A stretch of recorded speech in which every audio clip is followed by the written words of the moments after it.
The exciting topic for this episode is work, not the type of work that we talk about in day-to-day life, but the physics definition of work. Here is how we are going to define work in a physics sense. Whenever you are transferring energy to an object or taking energy away from that object, then we say you are doing work on that object. So positive if you're giving it energy, negative if you're taking it away. The way that you do that, the way that you give or take energy from an object, is by exerting a force on it. But there is a little caveat here.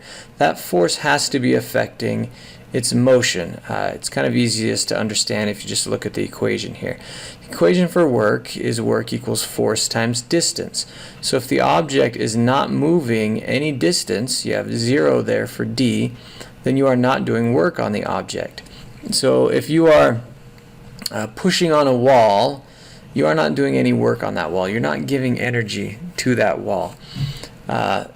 If you lift up a box, that box moves, so you did work to lift it. But then if you're holding it in the air and not moving it, you are no longer doing any work. And you might say, well, I get tired, I'm exerting myself. And the reason for that is if I'm pushing against a wall, my muscles are kind of flexing and then relaxing, and so there's little micro movements, there's little distances that my muscles are doing, so energy is actually being transferred kind of internally in my body, even though I'm not transferring it to the wall. Whereas I could say lean a ladder against a wall, and that ladder is going to be exerting a force on that wall, but that ladder is not going to be losing any energy because there's very little motion at all internally in those materials.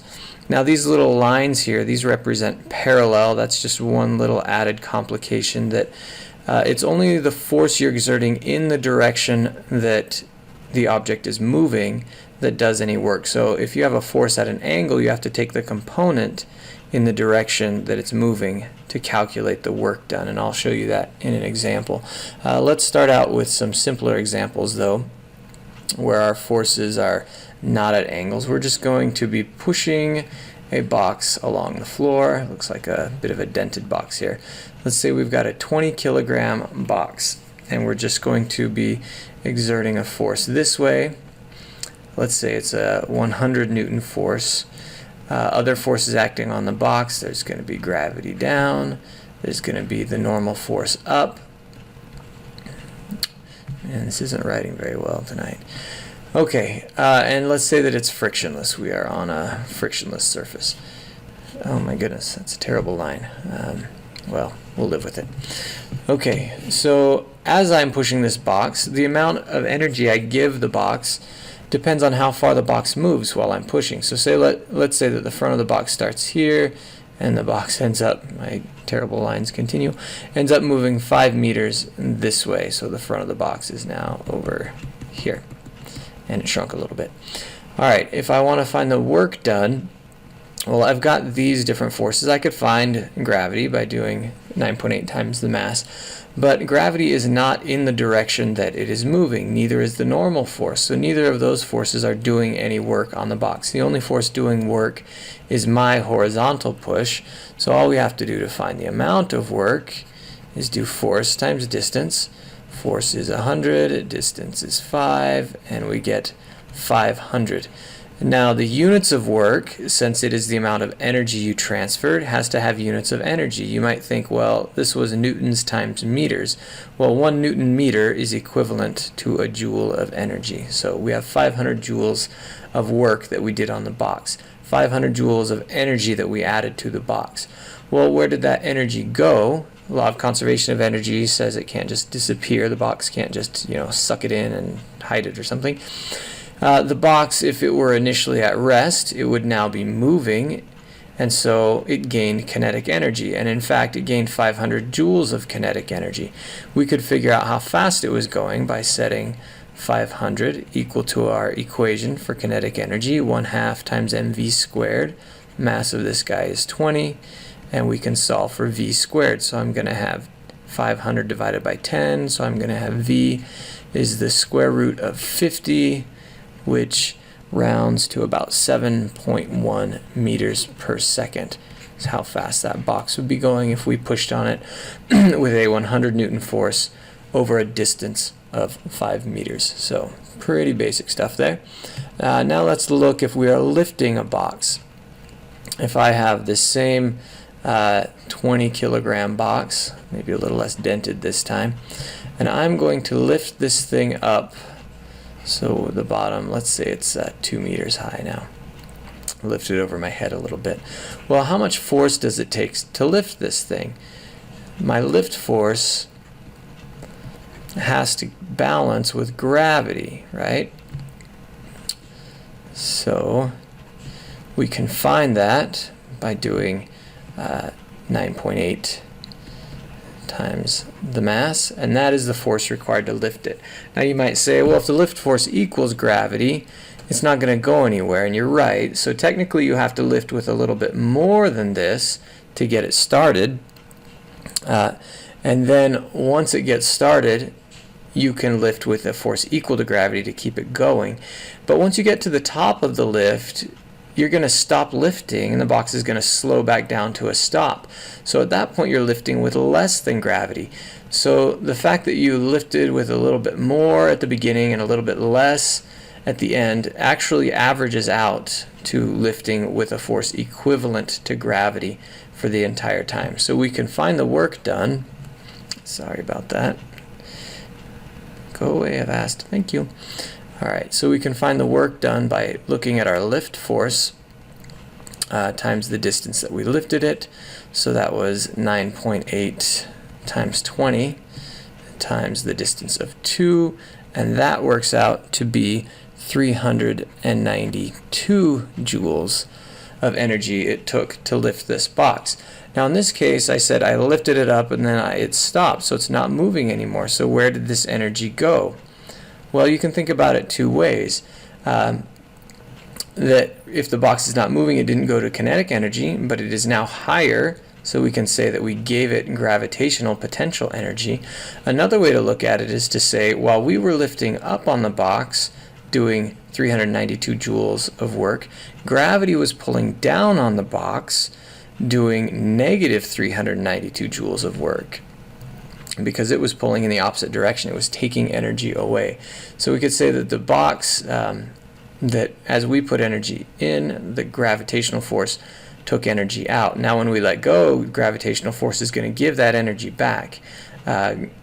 Gravitational forces are like that. Whatever energy they take, they give back, and we call those conservative forces. We'll talk about those in more detail another time. All right, now that brings us to another idea where in that situation where we lifted the box and exerted a force on the box and gravity exerted a force as well, there was more than one force doing work at the same time. So we have a concept similar to net force where we say net work, which is the overall work being done by all the forces. So we can look at this equation here where we just add up the work done by each force separately, whether you just have two or however many forces happen to be acting, and that's going to give you the overall energy that was given to or taken away from an object. Now since each work component, each work term in this equation is each individual force times the distance, you can write this equation out as F1 times distance, F2 times distance, and on however many forces you have. All these distances are going to be the same because this is the distance that the object moves during the time that you're considering it. So we can factor that d out and we get just adding up all the forces. Well, adding up all the forces is finding the net force. So sometimes it's easier to do it this way depending on the information you have. Sometimes it's easier to do it this way.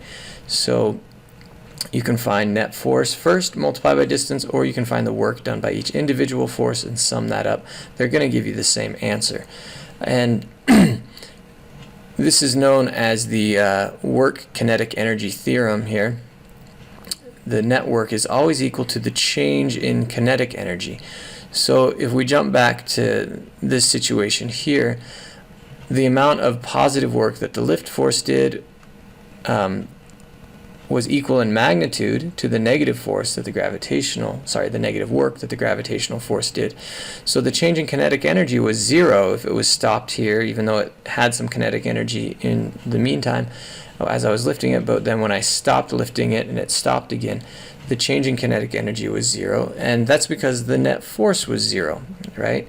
The lift force was equal to gravity, at least on average, so the change in kinetic energy is 0. Let's look at some other examples where that's going on.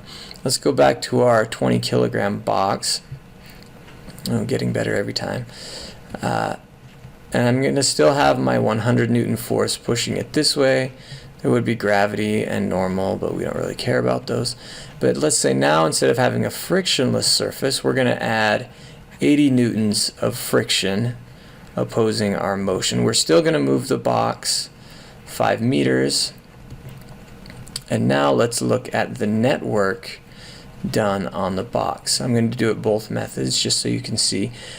This would be the work done by the push force plus the work done by friction. Okay, the work done by the push force is going to be 100 times 5. The work done by the friction, I'm going to put it negative here because this force is in the opposite direction. So negative 80 times 5. And so we're going to get 500 minus 100 equals 400 joules. Sorry, bad. I was thinking ahead there. Okay, so 80 times 5 is 400, so 500 minus 400 leaves us with 100 joules of energy is the net amount of energy, and it's positive. That means energy went into the box. The other way we could do it is with the net force times the distance.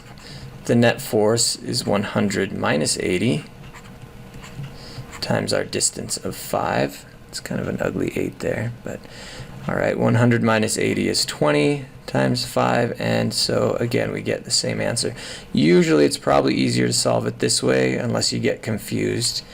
Kind of conceptually you can see what's going on with the energy a little more clearly with this situation here, but the calculations are a little more straightforward with this approach. So we get 100 joules either way, and where does that 100 joules go? Well, we know that the net work is equal to the change in kinetic energy, so if we assume this was initially at rest, then we can figure out how fast it was going by setting 100 joules equal to 1/2 mv squared. Okay, so this is going to be 10 over here. We divide there. We're going to get v equals the square root of 10, which works out to be about 3.2 meters per second.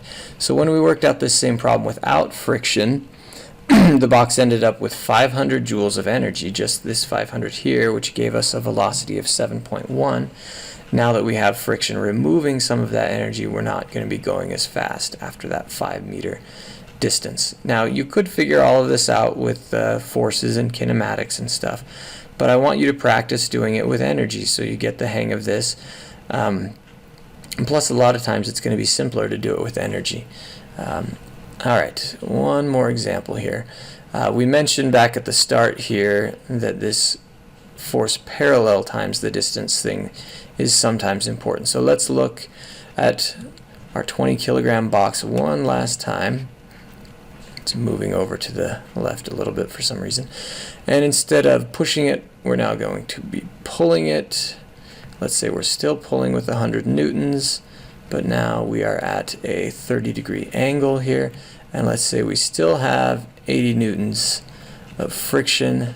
Gravity and normal are going to be there, but they're not in the direction of motion, so it doesn't matter.